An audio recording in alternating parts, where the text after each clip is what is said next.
ಆಮ್ ಆದ್ಮಿ ಪಕ್ಷದ ರಾಜ್ಯಾಧ್ಯಕ್ಷರಾಗಿರುವಂಥ ಮುಖ್ಯಮಂತ್ರಿ ಚಂದ್ರು ಸರ್ ಇದ್ದಾರೆ. ಸರ್ ನಮಸ್ಕಾರ, ಶಿವಶಂಕರ್ ಮಾತಾಡ್ತಿದ್ದೀನಿ. ನಮಸ್ಕಾರ ಶಿವಶಂಕರ್. ನಮಸ್ಕಾರ. ಏನು ಹೇಳ್ತೀರಿ ಸರ್, ಮೊದಲ ಗೆಲುವು ನಿಮ್ಮ ಹೋರಾಟಕ್ಕೆ ಧರ್ಮೇಂದ್ರ ಪ್ರಧಾನ್ ಅವರ ರೆಸಿಗ್ನೇಷನ್? ಈ ಗೆಲುವು ನಮ್ಮದು ಅಂತ ನಾನೇನು ಹೇಳ್ಕೊಳಲ್ಲ, ಇಲ್ಲಿ ನಮ್ಮದು ಅಂತಲ್ಲ, ನಾವೆಲ್ಲರೂ ಸೇರಿ ಹೋರಾಟ ಮಾಡೋದು. ಬಟ್ ಯುವ ಶಕ್ತಿ ಏನಿದೆ, ಯುವ ಶಕ್ತಿಯನ್ನ ಕೆದಕಬಾರದು ಮತ್ತು ಅವ್ರಿಗೆ ಸಿಟ್ಟು ಕೇಳಿಸಬಾರದು, ಅವರಿಗೆ ನೋವು ಕೊಡಬಾರದು. ಮತ್ತು ಅದು ಪ್ರೂವ್ ಆಯ್ತು ಇವತ್ತಿನ ದಿವಸ. ಇಡೀ ದೇಶದಲ್ಲಿ ಒಂದು ದಂಗೆ ಆಯ್ತು. ನಾಳೆ ಇದು ಇಷ್ಟೊಂದು ಅವಾಂತರಕ್ಕೆ ಹೋಗೋದಕ್ಕೆ ಬಿಜೆಪಿಯ ಅಹಂಕಾರ ಧೋರಣೆ ಮತ್ತು ಎಲ್ಲೋ ಒಂದ್ ಕಡೆ ನಾನ್ ಮಾಡಿದ್ದೆಲ್ಲ ಸರಿ ಅಂತ ಆಗುತ್ತೆ ಅನ್ನೋದು ಒಂದು ದೃಷ್ಟಿಯಿಂದ ನಾವು ಮಾಡಿರೋದೆಲ್ಲ ಸರಿ ಅನ್ನೋ ಕಲ್ಪನೆಯಲ್ಲಿದ್ರು. ಅವರಿಗೆ ಈಗ ಹಿಂಭಾಗಕ್ಕೆ ಬೆಂಕಿ ಬಿದ್ದಾಗ ಬಾಯಲ್ಲಿ ಇವಾಗ ಸಾರಿಸೋದಕ್ಕೆ ಪ್ರಯತ್ನ ಪಟ್ಟಿದ್ದಾರೆ. ಇನ್ನ ಏನೂ ಮಾಡಕ್ ಸಾಧ್ಯ ಇಲ್ಲ. ನಾವು ಇದನ್ನ ಮಾಡದೇ ಇದ್ರೆ ನಮ್ಗೆ ಉಳಿಗಾಲುವೆಯಲ್ಲಿ ಸದ್ಯದಲ್ಲೇ ಸರ್ಕಾರ ಬಿದ್ದೋಗುತ್ತೆ. ಆ ದೃಷ್ಟಿಯಿಂದಲಾದ್ರೂ ಕೊಡಿಸ್ಲೇಬೇಕು ಅಂತ ಕೊಡಿಸಿದ್ದಾರೆ. ಅಂತರಂಗದಲ್ಲಿ ಅವ್ರಿಗೆ ಆಸಕ್ತಿ ಇರ್ಲಿಲ್ಲ. ಯಾಕಂದ್ರೆ ಇದ್ದಿದ್ರೆ ಇಷ್ಟೊಂದು ಅನಾಹುತಗಳು ಆಗೋ ತನಕನೂ ಸುಮ್ನೆ ಇರ್ಬೇಕಾದ ಅಗತ್ಯ ಇರ್ಲಿಲ್ಲ. ಪೊಲೀಸ್ ಲಾಠಿ ಚಾರ್ಜು, ಇನ್ನೆಂಥದ್ದು ಇದನ್ನ ಕೊಟ್ಟಿದ್ದು, ನೀರು ಬಿಟ್ಟಿದ್ದು, ಇವೆಲ್ಲ ನೋಡಿದಾಗ ಯುವ ಶಕ್ತಿಯ ನಮ್ಮ ಇದು ಸಿಜೆಪಿ ಯುವಕರು ಏನ್ ಬೆಂಬಲ ಕೊಟ್ಟಿದ್ದಾರೆ ರಾಷ್ಟ್ರಾದ್ಯಂತ ಮತ್ತು ಹೊರಗಿನವರು, ಅವರಿಗೆ ಸಲ್ಲಬೇಕಾದ್ದು. ಸರ್, ಅಭಿಜಿತ್ ದೀಪ್ಗೆ ವಿದೇಶದಲ್ಲಿ ಇದ್ದಂಥವ್ರು ಭಾರತಕ್ಕೆ ಬರ್ತಾರೆ. ಅವರು ಭಾರತಕ್ಕೆ ಬರಲಿಕ್ಕೆ ಪ್ರಮುಖ ಕಾರಣವೇ ಅವರು ಹೇಳ್ಕೊಂಡೇ ಬರ್ತಾರೆ, ಅಲ್ಲಿ ಒಂದು ವಿಡಿಯೋ ಮಾಡಿನೇ ಬರ್ತಾರೆ. ನಾನು ಧರ್ಮೇಂದ್ರ ಪ್ರಧಾನ್ ಅವರ ರೆಸಿಗ್ನೇಷನ್ನ ಪಡ್ಕೊಳ್ಳುವ ನಿಟ್ಟಿನಲ್ಲೇ ನಾನು ಹೋಗ್ತಾ ಇದ್ದೀನಿ ಭಾರತಕ್ಕೆ, ಹೋರಾಟವನ್ನು ಶುರು ಮಾಡ್ತೀನಿ ಅಂತ. ಸೊ ಅಭಿಜಿತ್ ದೀಪ್ಗೆ ಅವರು ಆಮ್ ಆದ್ಮಿ ಪಕ್ಷದ ಜೊತೆಗೆ ಗುರುತಿಸ್ಕೊಂಡಿದ್ದಂಥವ್ರು, ತಮಗೂ ಗೊತ್ತಿದೆ, ಅದನ್ನು ಯಾರೂ ಸಹ ನಿರಾಕರಿಸೋದಿಲ್ಲ. ಸೊ ಅವರ ಹೋರಾಟಕ್ಕೆ ತಾವೇನು ಹೇಳ್ಬೋದು ಅಂತ? ಇಲ್ಲ, ಯಾರೋ ಎಲ್ಲೋ ಒಂದ್ ಕಡೆ ಕಿಡಿ ಎದ್ಕೊಳ್ಳೇಬೇಕಾಯ್ತು ಅನ್ಯಾಯದ ವಿರುದ್ಧ. ಅದು ಕಾಂಗ್ರೆಸ್ನವ್ರು ತಪ್ಪು ಮಾಡ್ಲಿ, ಯಾವ ಅಧಿಕಾರದಲ್ಲಿ ಇರ್ತಾರೋ ಅವ್ರು ತಪ್ಪು ಮಾಡ್ಲಿ, ಅದ್ರ ವಿರುದ್ಧವಾಗಿ ಎತ್ತಬೇಕಾದ್ದು ಅನಿವಾರ್ಯ. ಅಲ್ಟಿಮೇಟಮ್ ಹೋದಾಗ ಎಂಟೈರ್ 20-25 ಜನಕ್ಕೆ ಮೇಲ್ಗಡೆ ಆತ್ಮಹತ್ಯೆ ಮಾಡ್ಕೊಂಡಿದ್ದಾರೆ. 4-5 ಸರಿ ಪರೀಕ್ಷೆ, 175 ಸರಿ ಪಕ್ಷ ಸೋರಿಕೆ, ಇಷ್ಟೆಲ್ಲ ಗೊತ್ತಿದ್ರು ಉದ್ದಟತನ, ದುರಹಂಕಾರ ಮತ್ತೆ ಯಾವುದೋ ಹಿಡಿತಕ್ಕೆ ಸಿಕ್ಕಾಕೊಂಡು ನಾನು ಅನ್ಸಿದ್ದೆ ಅನ್ನೋದು ಮಾಡಿದ್ರಲ್ಲ, ಅದಕ್ಕೆ ಒಬ್ಬ ಕಾರಣ ಆದ ವ್ಯಕ್ತಿ. ವಿದೇಶ ಅಂದ್ರೆ ಅವನು ಇಂಡಿಯನ್ನೇ ತಾನೆ. ವಿದೇಶ ಅಂತಂದ್ರೆ ಅವನೇನ್ ಅಲ್ಲೇ ಅವನು ಹುಟ್ಟು ಬೆಳೆದವನೇನಲ್ಲ, ಇಲ್ಲಿಂದ ಹೋದವನೇ, ಇಲ್ಲಿನ ಸಮಸ್ಯೆ ಗೊತ್ತಾಗಿ ಎತ್ತಿದಾನೆ ಅವನು ಪ್ರಧಾನ ಇದು ರಾಜೀನಾಮೆ ಕೊಟ್ಟ ಕ್ಷಣಕ್ಕೆ ಇದು ನಿಲ್ಲುತ್ತೆ ಅನ್ಕೋಬೇಡಿ, ಈಗ ಸದ್ಯದಲ್ಲಿ. ಆದ್ರೆ ಈ ಶಕ್ತಿ ಪರ್ಯಾಯವಾಗಿ ಈ ದೇಶದಲ್ಲಿ ಅರಾಜಕತೆಯನ್ನು ಉಂಟು ಮಾಡಿರ್ತಕ್ಕಂಥ ಯಾವುದೇ ಪಕ್ಷದ ಅಧಿಕಾರ ಇದ್ರೂ ಯುವಕರು ಎದ್ದೇಳ್ತೀವಿ ಅನ್ನೋ ಸೂಚನೆಯನ್ನು ಕೊಟ್ಟಿದೆ. ಇದು ಇವತ್ತು ಕಾಣಿಸ್ತಾ ಇದೆ. ಬರೀ ಅಷ್ಟೇ ಕೊಟ್ಟರು ಸಾಲದಿಲ್ಲ. ಮೊನ್ನೆ ಏನೋ ಗುಡುಗಿದಾರಲ್ಲ ಪ್ರಧಾನಮಂತ್ರಿಗಳು, ಕಠಿಣವಾದ ಶಿಕ್ಷೆ, ಕೋಟಿಗಟ್ಟಲೆ ದಂಡ, ಏನೇನು ಅಂತ. ಅದು ಯಾರ್ಯಾರನ್ನ ಉದ್ದೇಶ ಇಟ್ಕೊಂಡು ಮಾಡಿದಾರೋ ಗೊತ್ತಿಲ್ಲ. ಮಾಡ್ಲಿ, ಕಣ್ಣೆದ್ರಿಗೆ ನೋಡ್ಬೇಕಲ್ಲ ನಾವಿನ್ನೂ ಅದನ್ನ. ಈಗ ಅದೇ ತರದಲ್ಲಿ ಲೆಕ್ಕ ಹಾಕೊಂಡ್ರೆ ರಾಮ ಮಂದಿರದಲ್ಲಿ ಅಷ್ಟೊಂದ್ ಜನ ಲೂಟಿಕೋರನ್ನು ಕೂಡ ಎಷ್ಟೇ ಕಠಿಣವಾಗಿ ನೇಣಿಗೆ ಹಾಕ್ಬೇಕು ಮತ್ತು ಒಳಕ್ ಹಾಕ್ಬೇಕು, ಎಲ್ಲ ಹಾಕ್ತಾರೆ. ಅವ್ರ ಕಡೆಯವರೇ ಎಲ್ಲರೂ ಇದಾರಲ್ಲ. ಹಂಗಾಗಿ ಒಂದ್ ಕಣ್ಣಿಗೆ ಸುಣ್ಣ, ಒಂದ್ ಕಣ್ಣಿಗೆ ಬಣ್ಣ ಬಳಿತಕ್ಕಂಥ ಪಕ್ಷ ಇದು. ಹಾಗಾಗಿ ಜಾಸ್ತಿ ಆಗಿತ್ತು, ಅತಿ ಆಗಿತ್ತು, ಅದಕ್ಕೆ ಉತ್ತರ ಕೊಟ್ಟಿದ್ದಾರೆ ಅಂತ. Right, okay sir. ಸರ್, ಒಂದು ಈ ನರೇಂದ್ರ ಮೋದಿ ಅವರ 3ನೇ ಟರ್ಮ್ ಇದು. ಸೊ ಹಾಗಾಗಿ ಈ 2 ಟರ್ಮ್ಗಳಿಗೆ ಕಂಪೇರ್ ಮಾಡಿದ್ರೆ ಈ ರೀತಿಯಾಗಿ ಕಳಂಕವನ್ನು ಹೊತ್ಕೊಂಡು ಯಾವುದೋ ಭ್ರಷ್ಟಾಚಾರ ಆರೋಪನೋ ಅಥವಾ ಯಾವುದೋ ಒಂದು ಈ ರೀತಿಯಾಗಿ ಕರ್ತವ್ಯವನ್ನು ಸರಿಯಾಗಿ ನಿಭಾಯಿಸದೆ ಆರೋಪವನ್ನು ಹೊತ್ತು ರೆಸಿಗ್ನೇಷನನ್ನು ಕೊಟ್ಟಿರ್ತಕ್ಕಂಥದ್ದು ನಿದರ್ಶನಗಳು ಈ ಹಿಂದೆ ಇಲ್ಲ. ಆದರೆ ಫಸ್ಟ್ ಟೈಮ್ ಈ ರೀತಿಯಾಗಿ ಆರೋಪವನ್ನು ಹೊತ್ಕೊಂಡು ರಾಜೀನಾಮೆಯನ್ನು ಕೊಟ್ಟಿರ್ತಕ್ಕಂಥದ್ದು ಅಂತ ಅಂದ್ರೆ ಇದು ಬಿಜೆಪಿಗೆ ಎಷ್ಟರ ಮಟ್ಟಿಗೆ ಡ್ಯಾಮೇಜ್ ಅನ್ನು ಮಾಡಿರಬಹುದು ಅಂತ ಅಂತೀರಿ? 100% ಡ್ಯಾಮೇಜ್. ಬಹುತೇಕ ಅಧಿಕಾರಕ್ಕೆ ಸಂಪೂರ್ಣವಾಗಿ ಹೇಳ್ತೀನಿ, ಯಾವ ಪಕ್ಷದ ಪರ ನಾನು ಮಾತಾಡಕ್ಕಲ್ಲ, ಆಮ್ ಆದ್ಮಿ ಬಂದ್ಬಿಡುತ್ತೆ ಅಂತ ನಾನು ಹೇಳಲ್ಲ.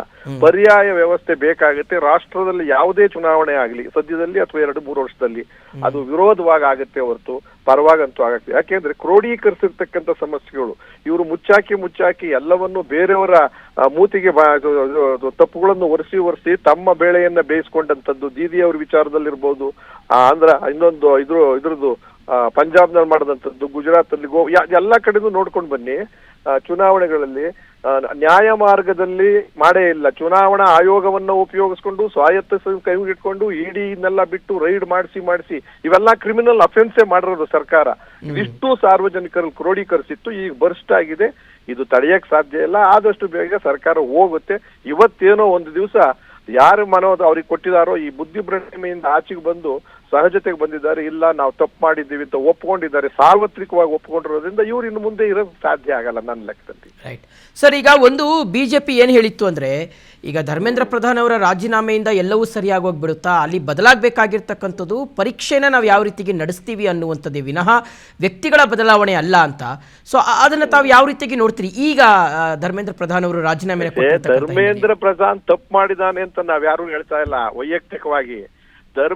ಒಂದು ಸರ್ಕಾರ ಅಂತ ಅಂದಾಗ ಪ್ರಧಾನಮಂತ್ರಿ ಆನ್ಸರಬಲ್ ಟು ಎವ್ರಿಥಿಂಗ್ ಅಲ್ವಾ? ಏನು ದೇಶದಲ್ಲಿ ಏನ್ ಅರಾಜಕತೆ ಆದ್ರೂ ಏನ್ ತಪ್ಪಾದ್ರೂ ಕೂಡ ಪ್ರಧಾನಮಂತ್ರಿ ಏನು ಹೋಗಿರೋದಿಲ್ಲ ರೈಲು ಆಕ್ಸಿಡೆಂಟ್ ಆದಾಗ ರೈಲು ವಿಚಾರಕ್ಕೆ. ಆದ್ರೆ ಆ ಸರ್ಕಾರದ ನೈತಿಕ ವಿಚಾರ ಬರುತ್ತೆ.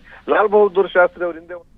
ಓಕೆ ಸರ್, ಮತ್ತೆ ಮತ್ತೆ ಸಂಪರ್ಕ ಮಾಡ್ತೀನಿ ಸರ್. ಮತ್ತೊಂದಿಷ್ಟು ಅಪ್ಡೇಟ್ಸ್ ಸಿಗ್ತಾ ಇದೆ, ನಾನು ಮತ್ತೆ ಮಾತಾಡಿಸ್ತೀನಿ ತಮ್ಮನ್ನ. ಧರ್ಮೇಂದ್ರ ಪ್ರಧಾನ್ ಅವರ ರಾಜೀನಾಮೆಗೆ ಅಭಿಜಿತ್ ದೀಪ್ಗೆ ಅವರು ಸಂತಸವನ್ನು ವ್ಯಕ್ತಪಡಿಸಿದ್ದಾರೆ ಎನ್ನುವ ಮಾಹಿತಿ ಬರ್ತಾ ಇದೆ. ಜಂತರ್ ಮಂತರ್ನಲ್ಲಿ ಕಳೆದ 27 ದಿನಗಳಿಂದಲೂ ವಿದ್ಯಾರ್ಥಿಗಳೇನು ಪ್ರತಿಭಟನೆ ಮಾಡ್ತಾ ಇದ್ರು, ಅವರು ಸಂಭ್ರಮಾಚರಣೆಯಲ್ಲಿ ನಿರತರಾಗಿದ್ದಾರೆ. ಈಗ ರಾಜೀನಾಮೆ ಸಾಧ್ಯವಿಲ್ಲ ಎಂದವರೇ ರಾಜೀನಾಮೆಯನ್ನು ಕೊಟ್ಟಿದ್ದಾರೆ. ಸೊ ಜಂತರ್ ಮಂತರ್ನಿಂದ ಬರ್ತಾ ಇರತಕ್ಕಂತಹ ಪ್ರತಿಕ್ರಿಯೆ ಇದು. ಮೋದಿ ಸರ್ಕಾರದಲ್ಲಿ ರಾಜೀನಾಮೆ ಸಾಧ್ಯವಿಲ್ಲ ಅಂದಿದ್ರು. ಅಂದರೆ ಈ ರೀತಿಯಾಗಿ ಆರೋಪಗಳನ್ನು ಕಳಂಕವನ್ನು ಹೊತ್ಕೊಂಡು ರಾಜೀನಾಮೆ ಕೊಡುವಂಥ ಪ್ರಮೇಯವೇ ಬರೋದಿಲ್ಲ ಅಂತ ಹೇಳಿದರು. ಧರ್ಮೇಂದ್ರ ಪ್ರಧಾನ್ ಅವರ ರಾಜೀನಾಮೆಗೆ ಅಭಿಜಿತ್ ದೀಪ್ಗೆ ಅವರು ಸಂತಸವನ್ನು ವ್ಯಕ್ತಪಡಿಸಿದ್ದಾರೆ. ಜಂತರ್ ಮಂತರ್ನಲ್ಲಿ ವಿದ್ಯಾರ್ಥಿಗಳು ಸಂಭ್ರಮಾಚರಣೆಯನ್ನು ಮಾಡ್ತಾ ಇದ್ದಾರೆ ಎನ್ನುವ ಮಾಹಿತಿ ಸಿಗ್ತಾ ಇದೆ. ಎಸ್ ಅಫ್ಕೋರ್ಸ್, ಯಾಕೆಂದರೆ ಮಾಡಲೇಬೇಕು ಇಷ್ಟು ಹೋರಾಟ, ಇಷ್ಟೆಲ್ಲ ಬವಣೆಗಳು. ಯಾಕಂದರೆ ಒಂದು ಕಡೆ ಅಭಿಜಿತ್ ದೀಪ್ಗೆ ಅವ್ರಿಗೆ ಆರೋಗ್ಯ ಸರಿ ಇಲ್ಲ, ಅವರು ಆಸ್ಪತ್ರೆಯಲ್ಲಿ ಚಿಕಿತ್ಸೆಯನ್ನು ಪಡ್ಕೊಳ್ತಾ ಇದ್ದಾರೆ. ಆದಾಗ್ಯೂ ಸಹ ಅವರು ಏನು ಹೇಳಿದರು, ತಮ್ಮ ಹೋರಾಟ ಮುಂದುವರಿಯುತ್ತೆ. ನಮ್ಮ ಅಂತಿಮವಾಗಿರ್ತಕ್ಕಂತಹ ಒಂದು ದೃಢ ಸಂಕಲ್ಪ ಏನು ಅಂದರೆ ಅದು ಧರ್ಮೇಂದ್ರ ಪ್ರಧಾನ್ ಅವರ ರೆಸಿಗ್ನೇಷನು, ಅದು ಆಗುವವರೆಗೂ ಸಹ ನಮ್ಮ ಆರೋಗ್ಯದಲ್ಲಿ ಏನೇ ಸಮಸ್ಯೆ ಆದರೂ ಪರವಾಗಿಲ್ಲ, ನಮ್ಮ ಹೋರಾಟವನ್ನು ಮುಂದುವರಿಸ್ತೀವಿ ಅಂತ ಹೇಳಿದರು.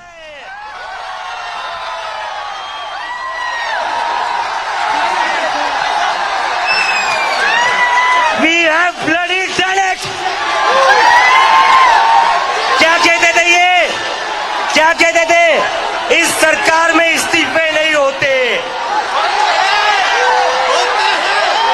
क्या कहते थे, इस सरकार में इस्तीफे नहीं होते। हम कहना चाहते, झुकती है दुनिया, झुकाने वाला चाहिए।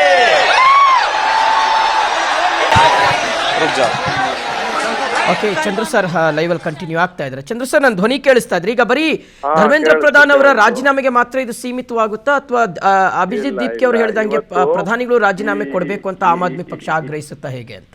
ಆಮ್ ಆದ್ಮಿ ಪಕ್ಷ ಪ್ರಧಾನಮಂತ್ರಿಗಳು ಕೂಡ ರಾಜೀನಾಮೆ ಕೇಳ್ತಿದ್ದು ಅಂತಿಮ ಅಲ್ಟಿಮೇಟಮ್. ಅವ್ರಿಗೆ ಹೇಳ್ತಿರೋದು, ನೀವು ತಿದ್ದುಕೊಳ್ಳದೆ ಹೋದ್ರೆ, ಸರಿ ಮಾಡ್ಕೊಳ್ಳದೆ ಇದ್ರೆ, ವ್ಯವಸ್ಥೆಯಲ್ಲಿ ನಿಮ್ಮಲ್ಲಿರ್ತಕ್ಕಂಥ ಅರಾಜಕತೆ, ಕರಪ್ಷನ್ ರಾಜ್ಯಗಳು ಏನೇನಿದಾವೆ, ಕರ್ನಾಟಕ ರಾಜ್ಯದಲ್ಲಿ ಮಾಡಿರ್ತಕ್ಕಂಥ ಅರಾಜಕತೆಯನ್ನು ಅವ್ರ ಸರ್ಕಾರ ಇದ್ದಾಗ ಬೇರೆ ಅವೆಲ್ಲವನ್ನೂ ಕೂಡ ಅರ್ಥ ಮಾಡ್ಕೊಳ್ತಾ ಇದ್ರೆ, ಮುಂದಿನ ಚುನಾವಣೆ ಇವ್ರನ್ನೆಲ್ಲ ಬದಲಾಯಿಸ್ತಾ ಇದ್ರೆ, ಇವ್ರ ಮೇಲೂ ಕೂಡ ನೀವು ಇಡೀ ಇದನ್ನೆಲ್ಲ ಬಿಟ್ಟು ಆ ರೈಡ್ ಮಾಡಿಸಿ ಅವ್ರನ್ನೂ ಕೂಡ ಕಳಂಕಿತರು ಅಂತ ಹೇಳದೆ ಹೋದ್ರೆ ನಿಮ್ಗೆ ಉಳಗಾಲವಿಲ್ಲ. ಒಂದು ಅಂತಿಮ ಶವಪೆಟ್ಟಿಗೆಗೆ, ಪಕ್ಷದ ಅಧಿಕಾರದ ಶವಪಟ್ಟಿಗೆ ಕೊನೆ ಮಳೆಯ ಹೊಡ್ತಕ್ಕಂಥ ಶಕ್ತಿ ಇದು ಯುವ ಶಕ್ತಿ. ರೈಟ್. ಓಕೆ ಸರ್, ಈಗ ಒಂದು ಡೈರೆಕ್ಟ್ ಕ್ವಶನ್ ಸರ್. ಈಗ ಇದೇ ಜನ್ಲೋಕ್ಪಾಲ್ ವಿಚಾರವನ್ನೇ ಮುಂದಿಟ್ಕೊಂಡು ಅರವಿಂದ್ ಕೇಜ್ರಿವಾಲ್ ಹೋರಾಟವನ್ನು ಶುರು ಮಾಡಿದ್ರು, ಬಳಿಕ ಆಮ್ ಆದ್ಮಿ ಪಕ್ಷವನ್ನು ಕಟ್ಟಿದ್ರು. ಈಗ ಅಭಿಜಿತ್ ದೀಪ್ಗೆ ಅವರು ಅದೇ ರೀತಿಯಾಗಿ ಏನಾದರೂ ಮುಂದಿನ ಹೆಜ್ಜೆ ಇಡಬಹುದಾ? ಏನು ಹೇಳ್ಬೋದು ತಾವು? ಇಲ್ಲ, ನನಗೆ ಅದು ಊಹೆ ಕಲ್ಪನೆ ಮಾಡಕ್ ಇಷ್ಟಪಡೋದಿಲ್ಲ. ಯಾರಾದ್ರೂ ಎಮರ್ಜ್ ಆಗೇ ಆಗ್ತಾರೆ ನೋಡಿ. ಈಗ ಸುಮ್ಮನೆ ಇದ್ದಂತ ಅಣ್ಣಾ ಹಜಾರೆ ಅವರು ಆಚೆಗೆ ಬಂದ್ರು ಈ ವಿಚಾರದಲ್ಲಿ. ಎಲ್ಲ ದೊಡ್ಡ ದೊಡ್ಡ ದಿಗ್ಗಜರು ಮತ್ತು ಸಂಬಂಧ ಪ್ರಖ್ಯಾತರು ಎಲ್ಲರೂ ನುಗ್ಗುದ್ರು. ಅಂದ್ರೆ ಎಲ್ಲೋ ಒಂದ್ ಕಡೆ ರೋಷ ಅಂತಕ್ಕಂಥದ್ದು ಎಲ್ಲರ ಮನಸ್ಸಿನಲ್ಲೂ ಇತ್ತು.